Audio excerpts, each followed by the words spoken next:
electrical cost of a Bitcoin is like 71,000 US right now. So and it's never dropped below that. I'm not sure if you've seen anything like that or have any beliefs around that. But another metric that I love recently is the 200-week moving average. So, and if you just look at that, that's like consistently up and to the right, like which is promising. But then I've also seen people say that Bitcoin can, during bear markets, can dip towards the 200-week moving average, which would be pretty scary if it dropped to like $58,000 right now.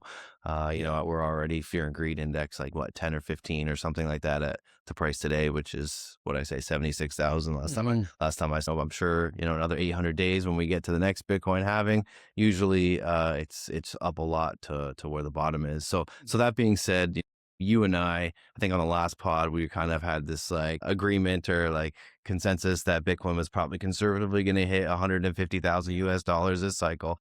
You know, are you disappointed? Do you think that this we've peaked out at 126,000 through up into the next for this cycle, or what are your thoughts around that? I think we've learned that most of us, the vast majority of us, are wrong in our predictions, and I'm glad that days are gone. I'm glad that because I think the big workup was Q4 of after 18 months after the halving, and like that was really a big deal, and like, or even a Q1 right after, you know, here we are, and we were all wrong. Everyone's wrong. So like maybe that's put to sleep, and we could like stop that, because it's disappointing when you're so convicted and you're pushing all the chips in and you're kind of going out on the risk curve to try to reach this. So I think you know, are we in a bear market, and was that the top? Yeah, I think probably. Luckily, these things only last 12 months on average. So if you start the clock from October, we've got like 300 days left, or 250 days left. So there's that. I mean, I know, like for me personally, like I do want to say, you know, what I see so many people come here and they're deflated reasonably. Majority of their wealth is in Bitcoin, and no one really ever says to them, good job managing the unrealized losses. Like no one has the conversation with anybody about this. Like, good job, everyone, for managing your unrealized losses and hanging in there down 40% from the all-time high.